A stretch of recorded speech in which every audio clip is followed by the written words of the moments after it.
Chakraborty from NIFT Ranchi to please chair the session.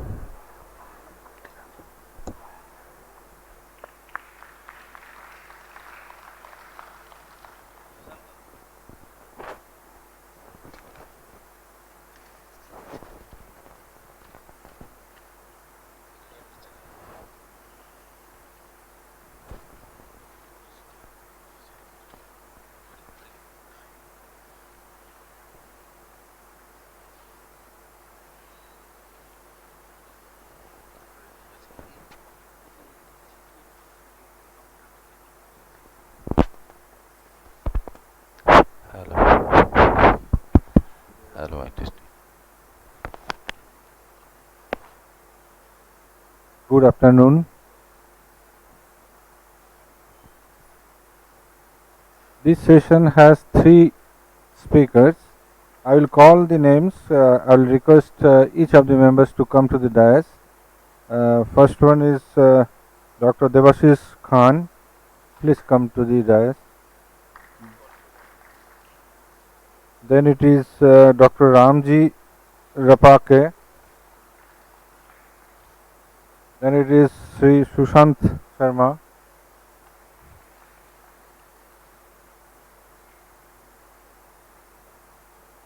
So it is already delayed running. We would like to restrict the lectures so that session doesn't extend too much. Before we start, we just like to announce the brief details of each of the speakers.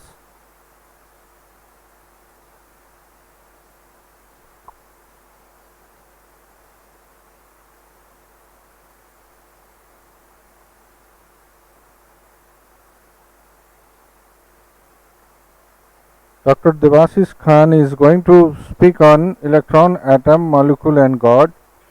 Dr. Khan has received his PhD degree in mechanical engineering from Indian Institute of Technology, Kharagpur in 2007. After completing his study at IIT Kharagpur, he has joined as assistant professor in Department of Mechanical Engineering at IIT Varanasi. His research interests include analytical and computational methods in engineering and science, continuum mechanics, plasticity and fracture mechanics. Dr. Khan had been trained in the area of science and spirituality by Dr. T.D. Singh as well. I will request Dr. Khan to proceed for his lecture.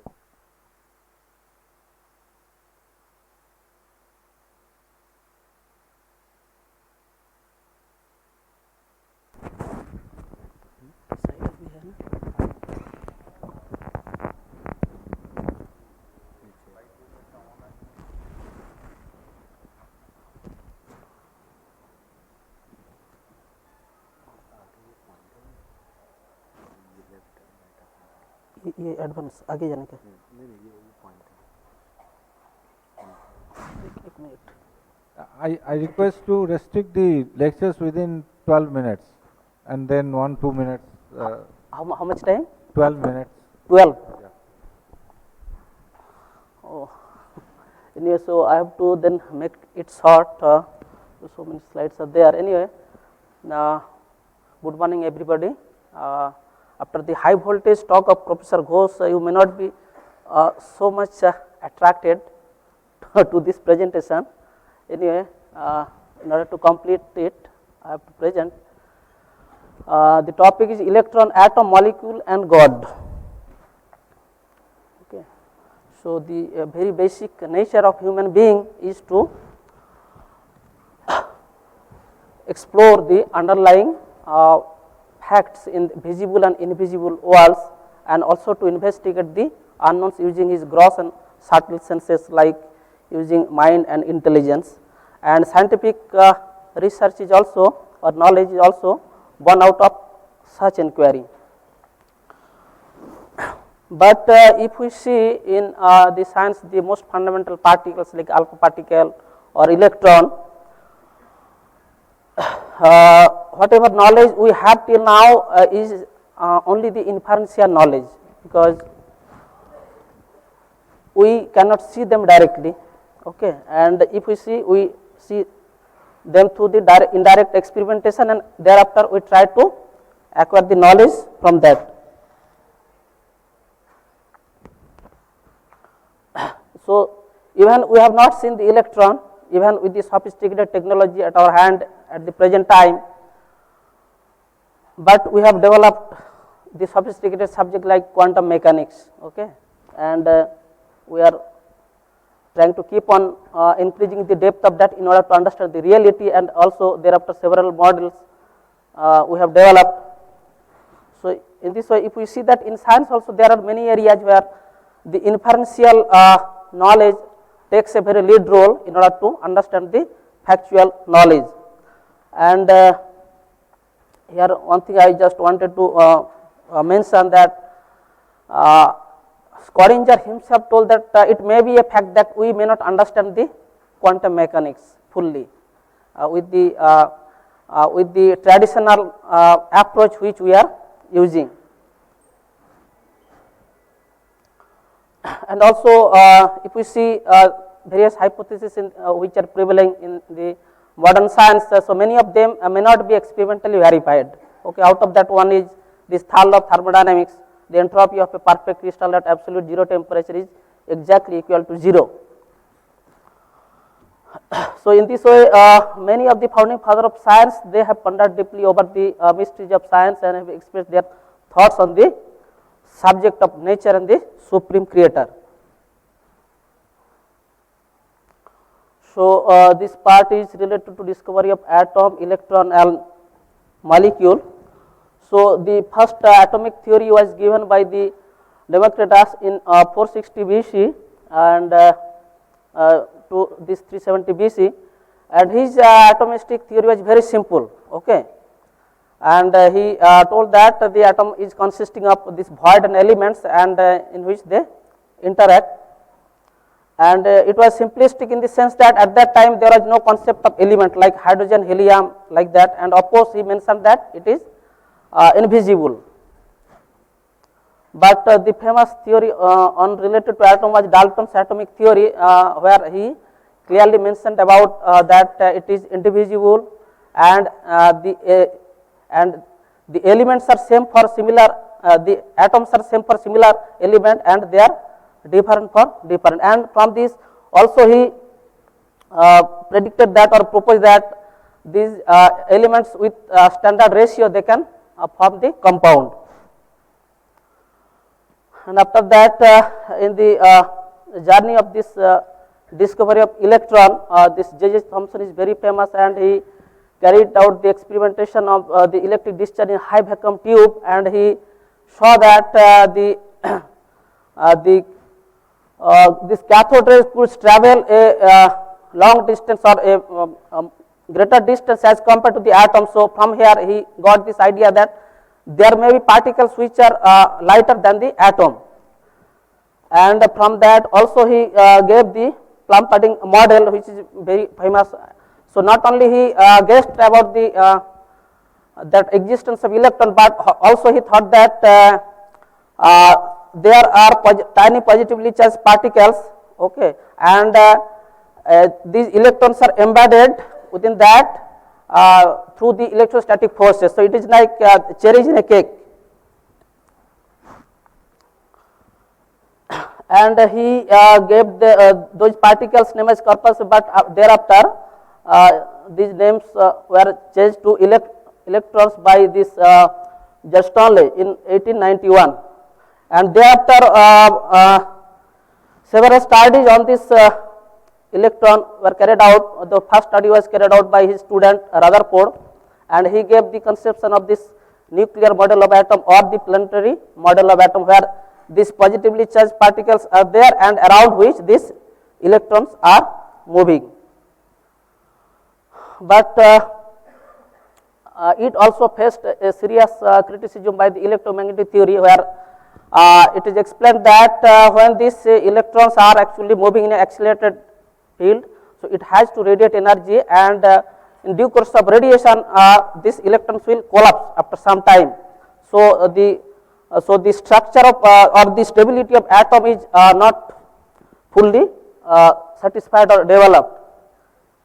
So thereafter, this Niels Bohr did this intuition, and he gave that these electrons could revolve around nucleus in only certain orbits. So this is very important, and also his results are matching with today's this quantum mechanics results. So this intuition is very much fundamental in that sense, and also it could explain the absorption of spectrum and emission of spectrum based on his quantized orbits postulate. But for heavier atoms it could not explain, and also thereafter this Sommerfeld discovered the orbits. In case of Bohr, actually these orbits it was elliptical, but the Sommerfeld told that no, these are not they are not this circular, they are elliptical in nature. And this Pauli also gave his famous principle, Pauli's exclusion principle, and which stated that no two electrons of an atom had the same quantum number. Okay. So the things are changing, as it is not properly explaining the stability of atom. And also in the meantime, de Broglie also proposed that this light is light behaves as both particle and wave. So it may be the fact that this atom, this electron is also like that. It may be a particle or also a wave. So thereafter, this Schrödinger, you know, and this Heisenberg, they both independently developed the wave mechanics and the matrix mechanics. And thereafter, when studying the structure of water, it was discovered that the outermost electrons are only taking part in the formation of the compound, and from that the concept of molecule came, and all of the elements are combined with a standard ratio. Okay, so this much we can have from the discovery of this electron, atom, and this molecule. But if we see that all the knowledge which we are gaining are through either direct perception or through the inferential knowledge, because we are not seeing. Neither with the help of this TEM or transmission electron microscope you can see the image of atom, but during that time it was not there, and also till now there is no such experiment that we can capture the image of electron, because even if you do the cloud chamber experiment, if you pass the stream of alpha particle or the electron or the X-rays in this gas chamber, then from the stream of this from the water droplets you can guess that, or you can predict that okay, it may be the stream of this alpha particle or this electron. And also in science there is no such specific information about that how actually we acquire the knowledge. But if we see our this Vedanta philosophy, the highest philosophical and spiritual treatise, where it is clearly mentioned that it was given by Srila Jiva Goswami in Tattva Sandarbha, that there are 10 different ways by which we acquire knowledge, and out of that 3 are primary and all 7 are dependent on these 3 primary ways of acquiring knowledge. So first is pratyaksha, or it means sense perception, anumana, which means inference, and sabda, which is revealed knowledge.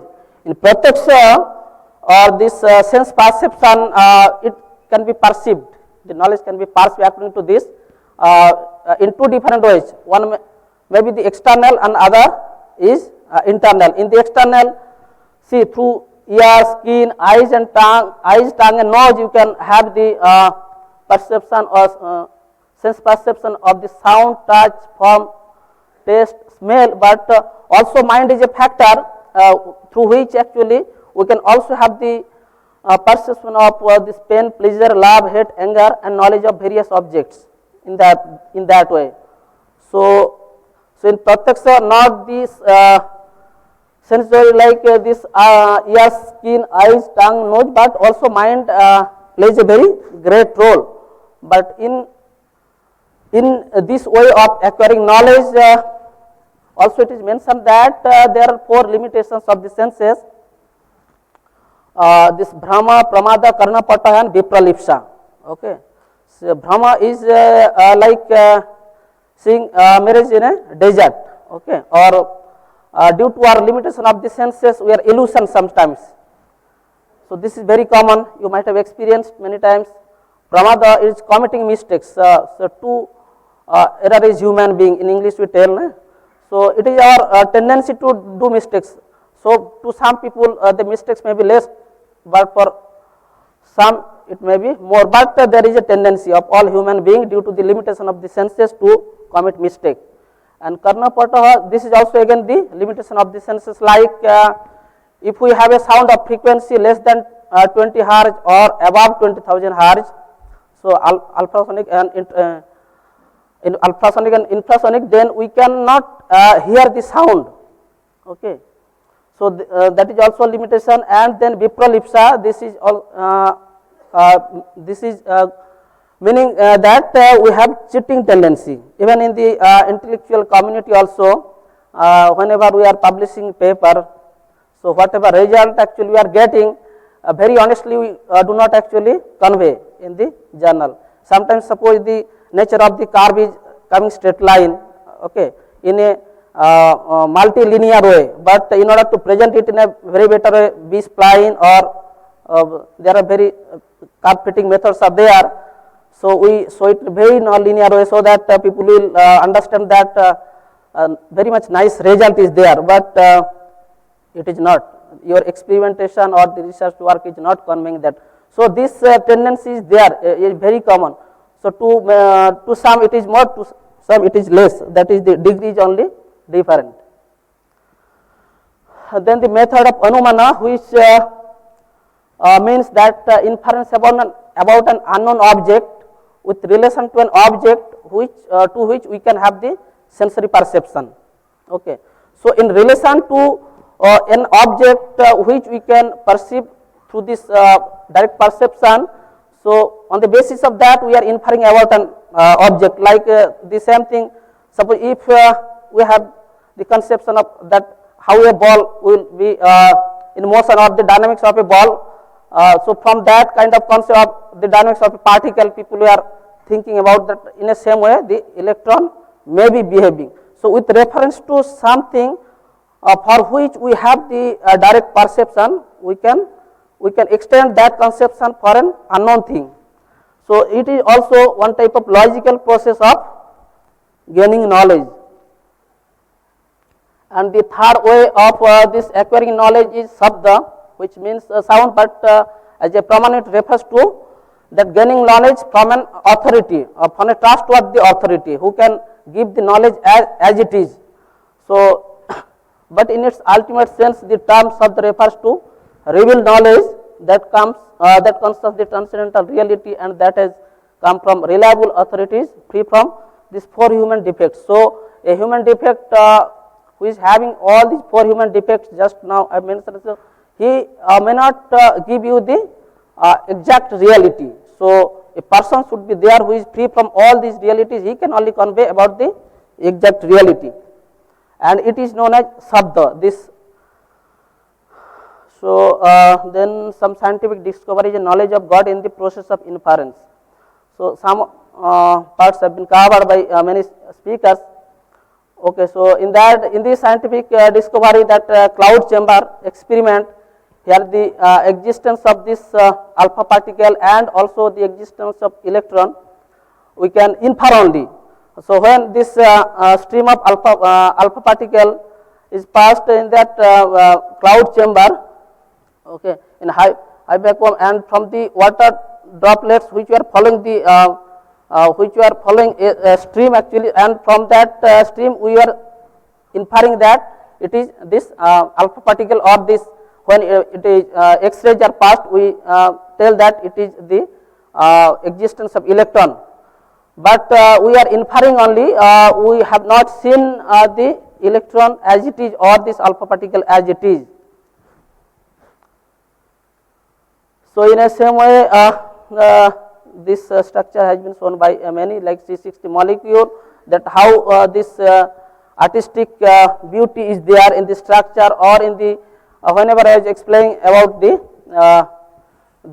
chronology of the developments of the concept of atom, electron and this molecule, there how actually the beautifully this atomic structure is there. So that is also a mystic. And also the structure of DNA has been shown by many, and also the periodic arrangements of atoms in the crystals. So in from this on there are several mystic elements in this our scientific discoveries. So we can have such kind of conclusion that it is undeniably a great marvel how atoms or functional groups are arranged in a molecule to give rise to certain shapes, colors, tastes and fragrance. And also we see the photosynthesis process, that how the structure of chlorophyll molecule, wherever the magnesium atom is held within the porphyrin molecule, and how it performs the synthesis. So from this we can have the conclusion of this kind, that many prominent scientists infer the existence of supreme creator or God on the basis of their close observations of the wonderful law and order that exist in the nature and the universe. Now let us come to the limitation part of this inferential knowledge. So if we see suppose this mark by the first and second figure, so we can infer so many things, that okay, this mark is done by one person or by some animal, or that is by something, and also in this puppet, so we can infer that okay, it may be by some man or woman or something like that. But we cannot have the exact reality, that actually who has done. We can infer, but we cannot have a clear conclusion. So our scientific discoveries also were pointing towards in that direction. So also if we see, you are requested to limit your. Okay, sorry. Okay, so I am.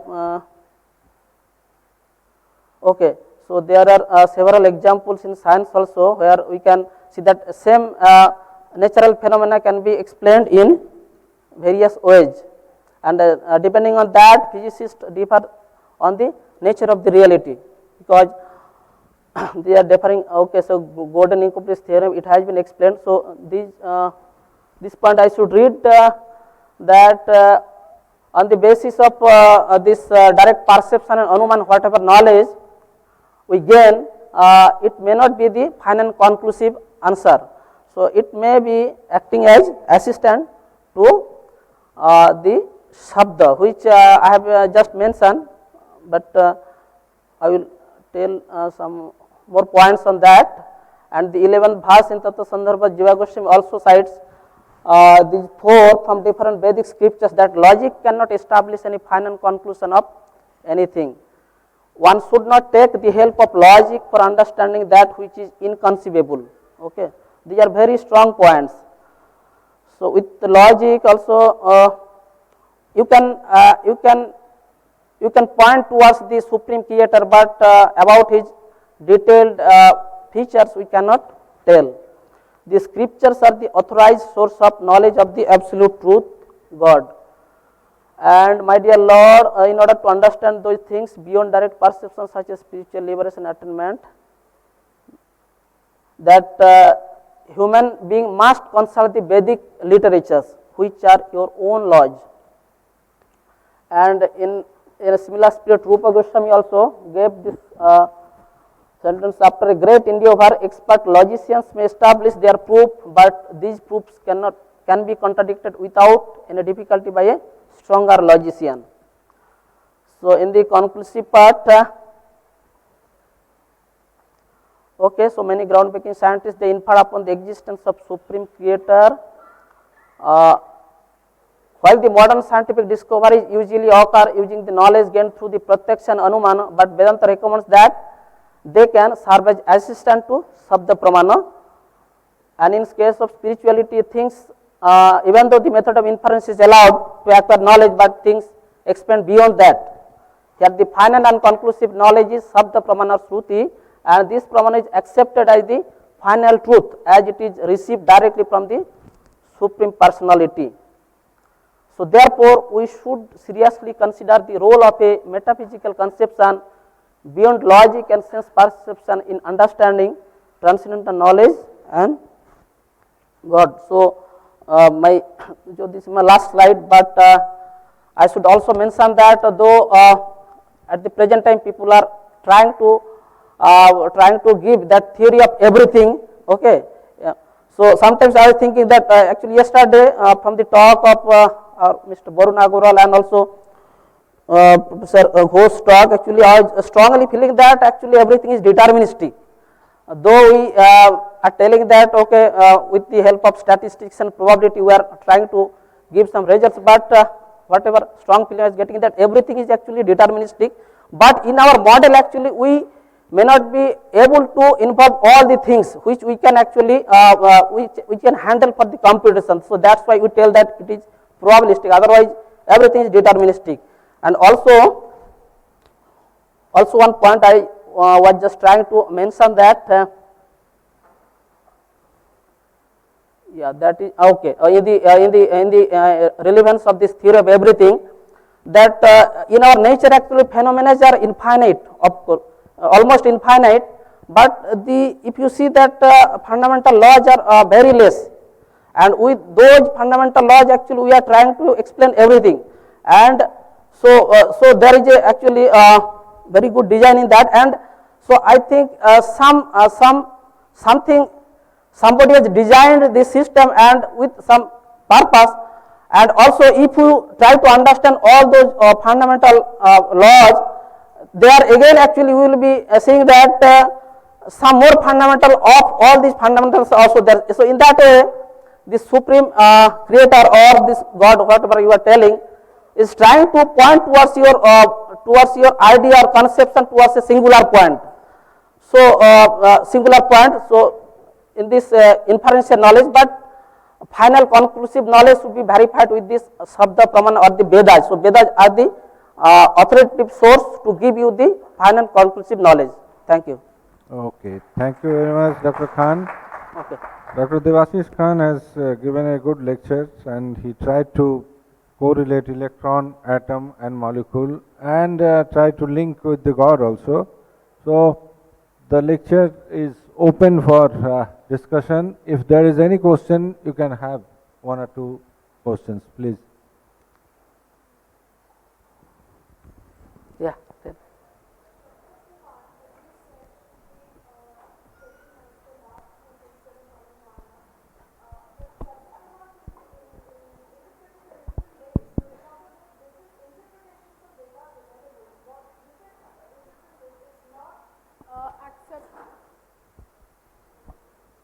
What Griffith interpreted is not accepted by many other Sanskrit scholars who interpret Veda. So how do we know which Shabda Praman is authorized? But I think in almost all the places you have seen that knowledge received from a trustworthy person who is expert or who is the genuine authority of that area.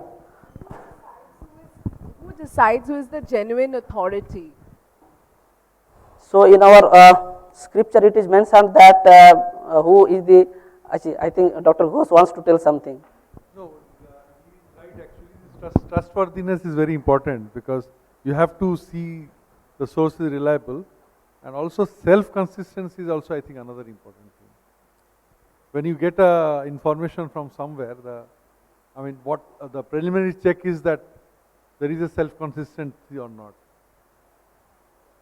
And also one more thing that so whatever observation actually or whatever conclusive knowledge you are getting from one source, whether it is being referenced by some other expert on that area or not. So that also has to be like in our scientific invention also discovery. So whatever result I am getting, if it is being got by some other persons also in that area in expert similar, so then it has to be taken as truth, otherwise somewhere mistake is there. So in our scripture also, if you take the standard scriptures, so in everywhere actually the conclusive knowledge is same, in a similar way they are written. So one should not be confused.